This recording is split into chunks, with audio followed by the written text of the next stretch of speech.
इथे 1 kilo chicken स्वच्छ धुवून घेतलेलं आहे. अद्रक लसूणची पेस्ट, दही, धना पावडर, हळद, मीठ आणि बिर्याणी मसाला टाकून मॅरिनेशन करून ठेवलेलं आहे 10 मिनिटासाठी मी. आता इकडं पाणी उकळल्यानंतर त्यामध्ये तेल, खडे मसाले, लिंबू, मीठ टाकलेलं आहे. पाणी उकळल्यानंतर बासमती राईस टाकून 80% शिजून हवेला ठेवलेला आहे बाहेर काढून.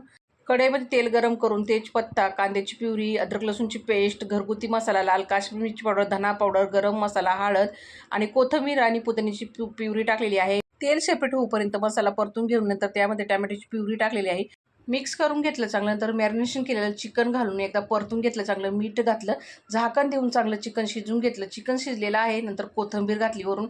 टोपामध्ये पहिला राईस टाकून घेतला, चिकन टाकला, फ्राय केलेला कांदा टाकला, पुदिना आणि कोथिंबीरचे पानं घातलेली आहेत आणि एकावर एक असं 3 थर देऊन घेतले. वरून केसरचं दूध, फूड कलर, फ्राय केलेला कांदा घातलेला आहे. झाकण लावून आहे ना अर्धा तास स्लो गॅसवरती दम देऊन घेतला. तयार झाली मोकळी सुटसुटीत चिकन दम बिर्याणी. नक्की ट्राय करा. धन्यवाद.